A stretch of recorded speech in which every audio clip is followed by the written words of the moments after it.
On a choisi, moi, Abou et Ali, on a choisi le thème de l'identité française. C'est quoi pour vous l'identité française? Vous avez donc proposé ce deuxième thème, et ce deuxième thème n'est pas sans rapport avec le premier, la solidarité, à ceci près qu'on va monter d'un degré. Car la question de l'identité française nous invite à dépasser la question de la solidarité pour monter d'un degré, à savoir pour monter sur le plan de la fraternité, qui est tout autre chose que la solidarité. Tant il est vrai que l'identité française, dans son essence, d'un point de vue théorique, principiel, comme vous l'avez sous les yeux, le texte de Bergson que je vais lire, se définit par trois choses très très simples qui sont sur la carte d'identité de tout à chacun. Nous allons partir de choses simples, à savoir la liberté, l'égalité et en dernier lieu, la fraternité. À ceci près que le dernier terme est le terme fondamental. Le dernier devient le premier en réalité. C'est vrai que sans la fraternité, il n'y aurait rien. Ça ne sert à rien d'avoir les libertés s'il n'y a pas de fraternité, parce qu'ensuite on s'en servirait contre les autres. Et qu'il ne peut pas vraiment y avoir d'égalité s'il n'y a pas de fraternité.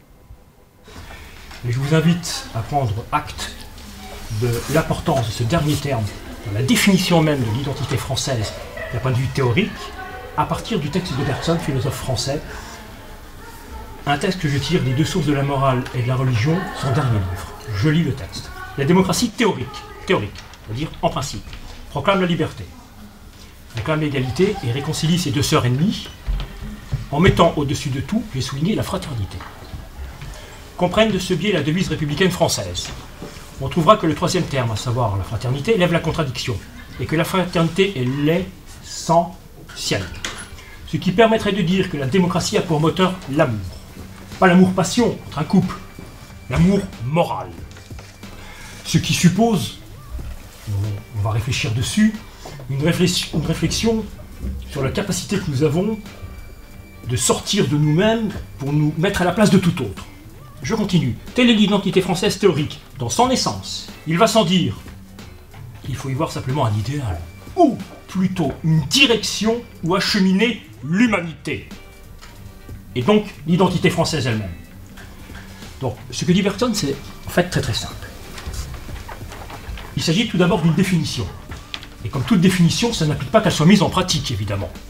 Il faut distinguer le plan de la théorie et le plan de la pratique. D'accord ? De même que le concept de licorne n'implique pas que la licorne existe. D'où l'objet du débat. Elles sont applicables, mais elles ne sont pas appliquées. Pourquoi?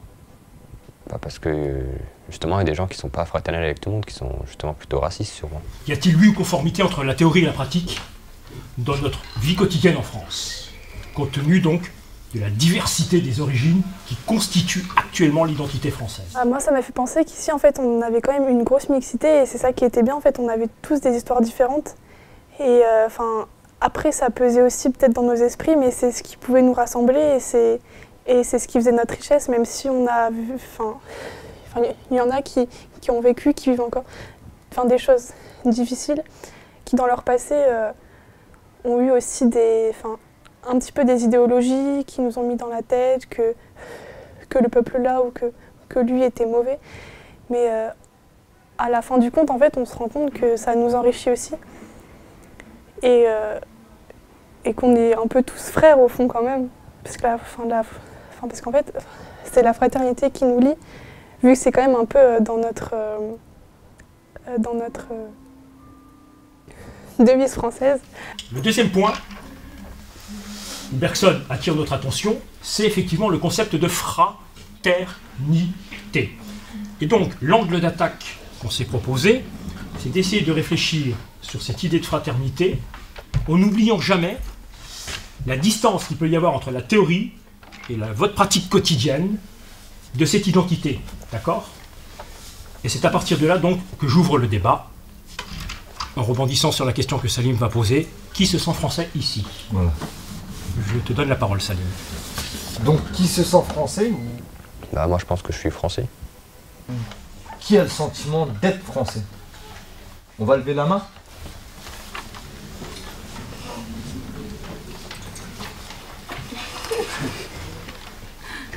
Mais c'est quoi être français? Justement, on pose la question, c'est quoi être français? On a eu un débat un peu philosophique sur la question de l'identité française. Et en fait, la première question qu'ils nous ont posée, c'est qui se sent français ici? Donc il y en a beaucoup qui ont levé la main. Après, on a un peu dit ce qu'on pensait sur l'identité française. Le prof nous a un peu mis sur une voie pour créer un peu le débat. Donc je vois que beaucoup de monde se sent français ici. Alors vous entendez quoi par là? Allez-y, prenez la parole. Naître en France. Être en France, ça veut dire quoi? Naître en Naître en France. France, ça veut dire quoi naître en France pour vous? Ben, On a une définition théorique. Hein. Après, il y a la pratique. On insiste bien sur la distinction des deux plans. Hein. Naître en France, ça veut dire quoi? ben, Naissez au sein de quoi? au sein d'un peuple. D'un peuple. Quelle est la spécificité de ce peuple? C'est écrit quand vous rentrez dans ce lycée. Égalité, liberté, fraternité. Donc pour toi, Abou, une personne française, il faut qu'elle soit née en France obligatoirement. Donc si elle est une personne qui est née dans un autre pays, elle n'est pas française. Là. C'est ça que... Ouais. D'accord. Donc moi j'ai envie de te reposer une question. Par exemple, ton grand-père qui est né en Algérie avant 1960, était-il français ou était-il algérien? Algérien. Non, il était Il était français. C'est Eh oui. Oui, c'était un État français à l'époque. Il Donc était mon grand-père était français. Bien Malgré sûr. qu'il soit né en Algérie, à l'époque là, il était considéré comme Il français. était français. Je suis pas né en France, et j'ai la nationalité française et je me considère comme français. Pourquoi? Pour moi, être français, c'est surtout avoir des valeurs républicaines et françaises, c'est-à-dire égalité, fraternité, liberté. Être français, c'est pas forcément être né en France, c'est aussi déjà avoir je pense que pour moi aussi, ça serait un peu se sentir français parce que la France, ça représente quand même la liberté parce que France, c'est libre. Du coup, c'est aussi quelque chose, on peut se dire quand même qu'on est dans un pays assez libre. On n'est pas genre dans une monarchie ou dans un pays qui nous restreint. Et être français, c'est un peu un état d'esprit aussi. Vous n'êtes pas né en France, c'est ce que vous Non. avez dit. Et pourtant, vous vous reconnaissez parfaitement. Bah oui, déjà j'ai la nationalité française, mais plus que ça, je me considère comme français. Oui. Parce que je pense respecter la France. Déjà, je suis né en Turquie, je dis pas je suis turc avant d'être français, ou je suis français, je suis né en Turquie, mais maintenant mon pays c'est la France. Là où je vis c'est la France, donc je suis français avant d'être turc. C'est ça pour moi. Vous avez trouvé votre place en France alors, si j'entends bien. C'est ça. Parce que la spécificité de la France, Mais c'est je qu'on ne puisse renie y pas trouver sa mon place. pays d'origine. Bien sûr. Je suis turc aussi, mais... Mais je crois que la devise ne vous demande pas de renier vos origines. Ouais, c'est hein. ça. Je pense que quand on a un état d'esprit, quand on a vécu dans un pays, quand on a une certaine culture, après c'est difficile quand on arrive dans un autre pays de tout changer et pas en quelque sorte oublier ce qu'on a comme on était avant. Et c'est pas toujours évident. Vous trouvez votre place et en même temps, on ne vous demande pas de renier vos Moi, en France, je origines. vois beaucoup de gens qui font je suis algérien, je suis turc, je suis ça avant d'être français. Oui. Mais pour moi, quand on est en France et quand on vit en France, c'est la France qui nous nourrit. C'est la France qui nous... c'est sûr, on travaille pour la France, on vit en France, mais la France est un pays qui a beaucoup d'aides, des allocs, machin, qu'il n'y a pas dans d'autres pays. Et on va pas se dire qu'on est algérien alors ça se trouve on n'est jamais allé en Algérie, ou alors on n'est jamais allé en Turquie et on dit qu'on est turc ou algérien. Je vis en France depuis que je suis né. Ma mère est née en France, je suis jamais parti en Algérie. Je connais rien du tout de l'Algérie, donc je suis plus français qu'algérien. On vit d'abord en France, donc on est français, et après on est dans le pays qu'on préfère. Et selon toi, pourquoi ces jeunes là que tu rencontres et qui tiennent ce discours-là, selon toi, pourquoi ils tiennent ce discours? Pour être cool. Tu penses que voilà, c'est un effet de mode? Ouais, pour moi c'est un effet de mode. Ouais, c'est... Ouais, pour moi, après c'est... Ouais, c'est ton interprétation personnelle. Pour moi c'est un effet de mode, c'est être cool. Parce qu'après les gens là, quand on leur dit algérien, je sais pas quoi, après ils disent ouais je suis français. Et ils se contredisent eux-mêmes. Peut-être, excusez-moi, la phrase que Je prends je vais Algérie, employer. mais Non, non, c'est très bien, c'est très bien. Et moi, je pense. Pas un exemple anecdotique. Et moi, je pense que c'est un très bon. Moi, je pense que c'est un très bon exemple que tu as choisi. Moi, je voulais dire, voilà, peut-être que ces personnes qui tiennent ce discours, peut-être qu'ils le tiennent parce que, non pas par un effet de mode, mais peut-être que, comme on dit selon l'expression, excusez-moi, avec tout le respect que je vous dois, peut-être qu'ils ont le cul entre deux chaises, comme on dit. Ouais, aussi. Ils ont le cul assez entre deux chaises, excusez-moi du terme employé. C'est peut-être ça aussi. Parce qu'il y a d'un côté, il y a la culture et la famille qui imposent des valeurs du pays d'origine, je ne veux pas dire Algérie à chaque fois. Et d'un coup, on doit s'identifier à la France et on n'arrive pas à faire le dépôt de mesure. Non, mais il y a certaines personnes qui pensent ça, donc qui préfèrent, s'ils arrivent dans le pays, garder quand même garder leur culture. Mais ce qu'il y a, c'est qu'il faudrait mélanger les deux, c'est-à-dire ne pas oublier ses mœurs, mais aussi apprendre celle du pays. Mais la question justement, c'est pas peut-être que la France doit introduire ces différentes cultures au sein de son identité nationale, peut-être. C'est peut-être ça aussi, la réponse. Mais la France, elle intègre déjà... Enfin, moi je trouve que la France, elle intègre très bien déjà ces cultures. Pour moi, hein, parce que la France, elle défend déjà très bien contre le racisme, tout ce qui est... Quand dans la rue, on dit sale arabe, sale bougnoul, sale turc, et tout ça, c'est quasiment punissable par la loi, alors que je peux dire sale blanc, on s'en fout, on fait sale français, sale jambon. Puis depuis quelques mois, c'est interdit maintenant. Oui, mais... À juste titre. Parce que, oui, la France, moi je trouve, elle intègre bien ses cultures, mais après, si on exagère avec cette intégration, bah, on devient hyper communautariste. Et après, c'est voilà, mon pays d'origine c'est l'Algérie, mon pays d'origine c'est la Turquie, je suis turc avant d'être français, et après ça, voilà, il y a des haines entre... si on dit je suis algérien, je suis turc, machin, après il commence à y avoir des haines, je suis français et tout le monde, on est en France, donc il n'y a pas besoin de se diviser.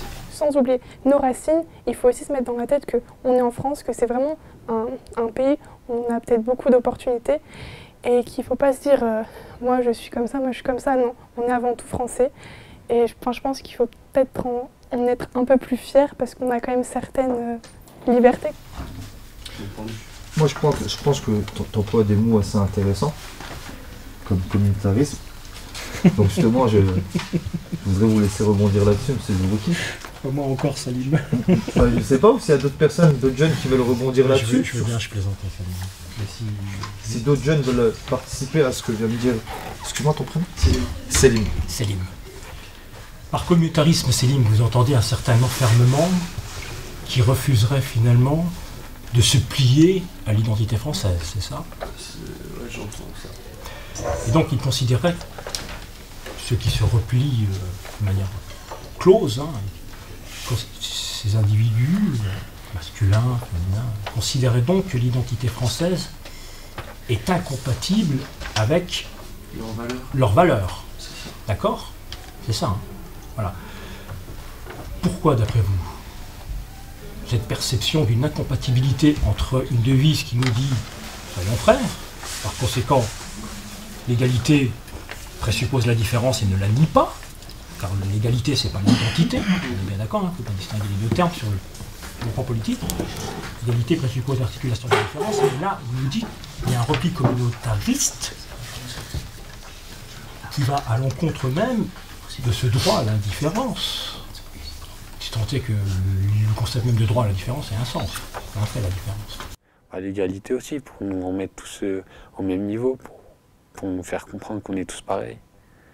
Alors, est-ce qu'on ne pourrait pas aussi voir ce divorce entre les gens qui se replient dans une identité d'origine réelle ou fantasmée ? Comme vous l'avez dit, certains ne sont jamais allés dans leur propre pays. Est-ce qu'on ne pourrait pas donc analyser ce divorce à partir de ce que j'appellerais un inconscient collectif, à savoir que ce communautarisme pointerait sans le savoir un autre inconscient, qui serait l'inconscient de l'identité française sous-jacente, à savoir ce que j'appelle le colonialisme, dont la dernière colonie était l'Algérie. Colonialisme qui n'est pas, disons-le très clairement, débattu en France. j'insistais dès le départ sur le divorce, enfin le divorce ou du moins la distance entre la théorie et la pratique. Hein, c'est pas parce que nous avons cette définition que la pratique va avec. Cette définition, elle était en vigueur, Bergson écrit ce texte en 1942. Il y avait des colonies françaises en 1942. Donc, est-ce qu'il n'y aurait pas deux inconscients là? Deux inconscients de sœurs ennemies, hein, je pense à un film, qui s'interrogent sans s'en rendre compte sur un fait historique sur lequel on n'ose pas revenir, sur lequel on ne veut pas revenir, sur lequel on ne peut peut-être pas revenir, je ne sais pas. Bah, je sais qu'à l'école, le programme il fait même pas 1 heure sur la colonisation. Notamment sur la guerre d'Algérie qu'on doit passer en vitesse, donc, alors que c'est une partie importante de l'histoire de France, quoi. Je pense que la France, elle s'est pas adaptée en fait. Elle s'est adaptée un peu, mais pas correct, pas comme il faudrait, comme il faut. Parce que maintenant, regarde, bah déjà ici, il y a plein de gens d'origine variée en fait. Voilà. Bah certes, il faut parler de la guerre, des Juifs, mais je pense qu'aussi, ça serait bien de parler de choses qui nous touchent, qui touchent l'histoire de nos origines. Je peux intervenir? Oui. Okay. Bon, c'est intéressant ce que vous dites, mademoiselle, mais j'aimerais quand même apporter un petit bémol.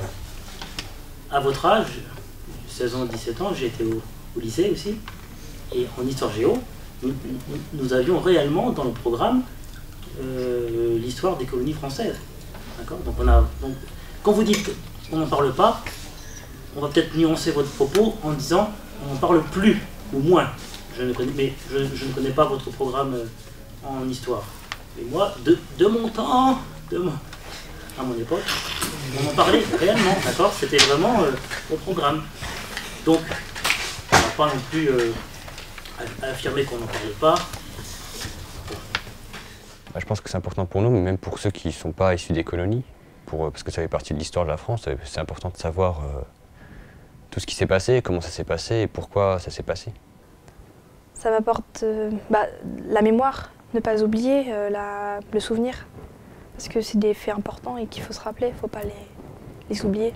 Vas-y. Je peux vous couper? Oui. Je pense que, en fait, le fait de remémorer à chacun ses origines, ce qui s'est passé à chaque époque, par exemple ces génocides, ces massacres, ça engendre de plus en plus la haine envers l'autre. Par exemple, pour les Arméniens, pour les Tchétchènes, pour les Turcs, pour tout le monde. Si on se rappelle de qui nous a massacrés, on va vouloir le massacrer. Non. Nécessairement, en fait, un démenti simple. Est-ce qu'on est en train de s'entretuer ici? Oui. C'est la manière de poser les choses qui augmente les problèmes. Il n'y a aucune haine. Nous parlons librement sans se taper dessus. Bien sûr, mais quand... C'est très important ça. Attendez, parce que ce que je vais vous dire, je vous redonne la parole, c'est la manière de parler des choses qui crée des problèmes. Ça, je crois qu'il faut être clair. C'est la manière dont on présente les choses qui engendrera ou non des problèmes, qui engendrera des rivalités ou non. Si nous sommes capables de nous retrouver, comme nous le faisons là, dans une convivialité républicaine, et de parler librement, la haine ne se déploie pas. Et c'est tout l'objet justement de ce débat, c'est de prouver qu'on peut parler de tout ça sans sortir une kalachnikov.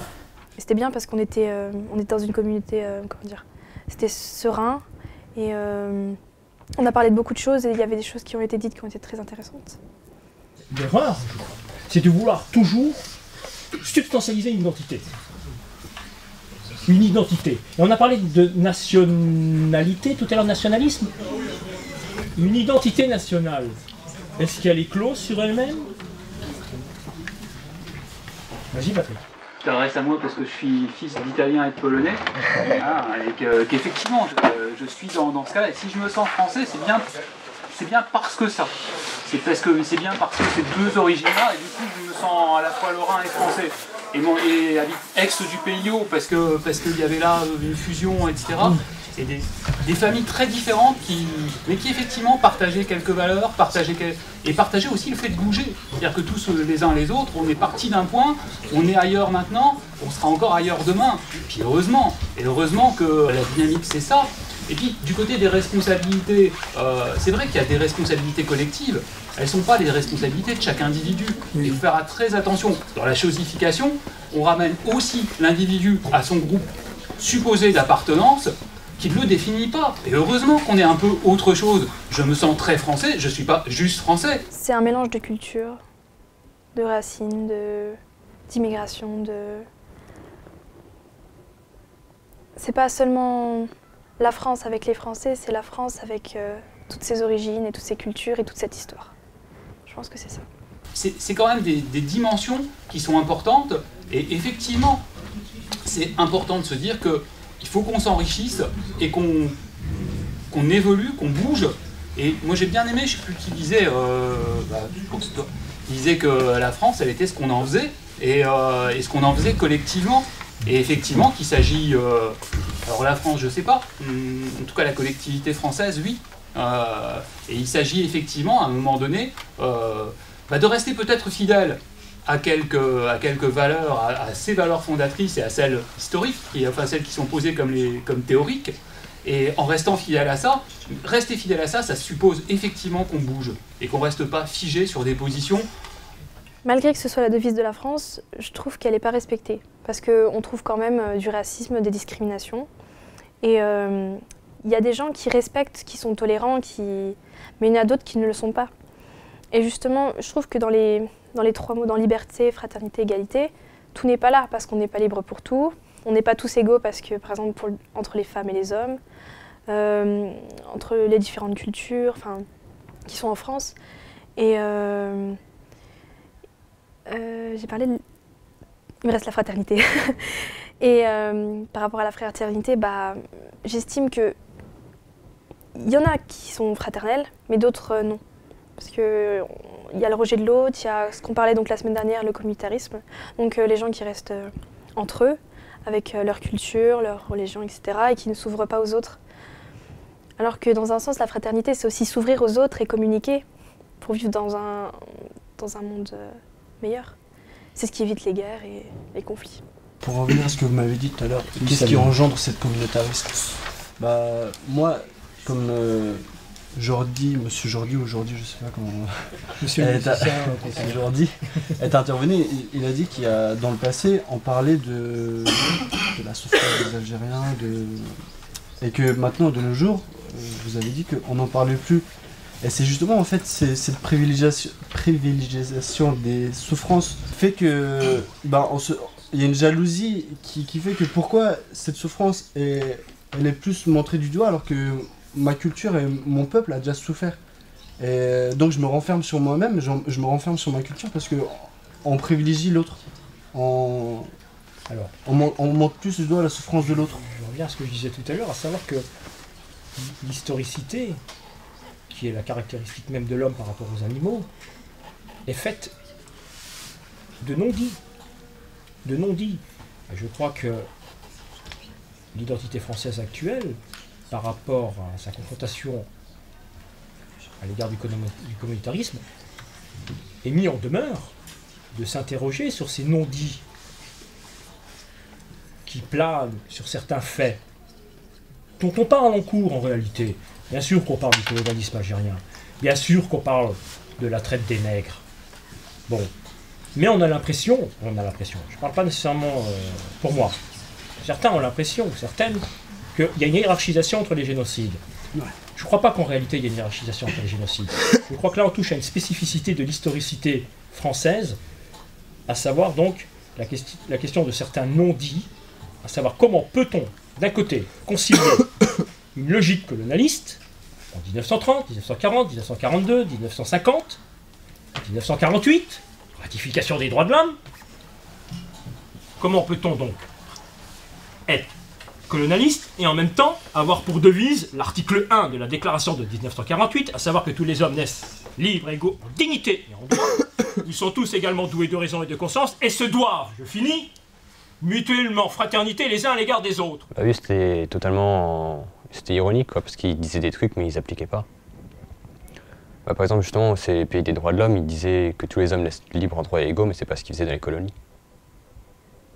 C'est pareil pour Jules Ferry, à l'école, on nous présente tout le temps comme un bon gars qui a fait des trucs pour l'école et tout, mais on ne dit pas qu'il était à 100% pour la colonie, pour la colonisation plutôt.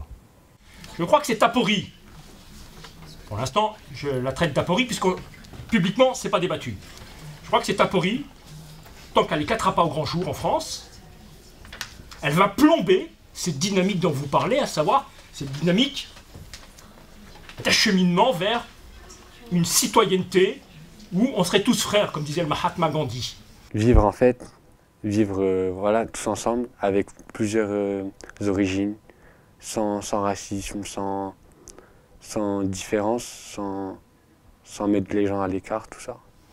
Et je crois que la France a tout intérêt à revenir sur cette contradiction flagrante entre les droits de l'homme d'un côté, définitivement acquis en 1948, et la dernière colonie française qui prend fin en 1962. Il y a un problème. C'est pour ça qu'on ne veut pas en parler. Bon, on ne veut pas en parler, on ne peut pas en parler. Je sais pas. Parce que c'est honteux. C'est pour ça qu'on n'en parle pas. On veut le cacher, justement. Pourquoi avons-nous du mal à parler de cette contradiction flagrante que dénonce Bergson? Et il n'est pas le seul, je pense à Camus, à Malraux, qui dénonce cette contradiction. Au sein même de la France, et là je vais rebondir sur ce que je disais, il ne faut pas réifier tout le monde. Au sein même de la France, il y avait beaucoup de Français qui étaient conscients de cette contradiction et qui dénonçaient le colonialisme comme étant non conforme à l'identité française et non conforme aux droits de l'homme. S'excuser, je pense pas, pour moi c'est inutile, vu le temps est passé maintenant. On va pas demander une indemnité pour ce qu'ils ont fait, mais qu'ils le reconnaissent et qu'ils en parlent plus, qu'ils l'expliquent plus. Qu'ils expliquent à l'école justement qu'est-ce qui s'est passé. Au lieu d'attendre en plus la première, là où il y en a plein qui se sont arrêtés avant, il faudrait déjà en parler au collège. Oui, la question du pardon. Je vais rebondir, deux petites nuances. Bon, avant de pardonner, il faut juger, disait Camus. C'est très important d'abord de juger l'acte, et ensuite de monter au pardon.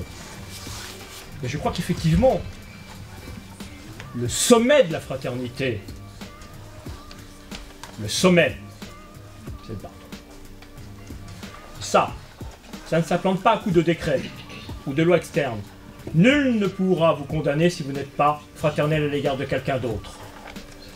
La fraternité, elle se conquiert par un travail en soi, par un travail sur soi, avec l'autre, en se mettant à la place de l'autre. Bah, je sais pas, mais le rappeler, je pense pas que ce soit suffisant. Et voilà.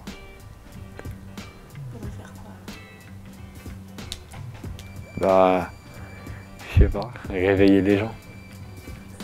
Et voilà, les secouer un bon coup pour leur faire comprendre. Et voilà ce qui pourrait faire marcher.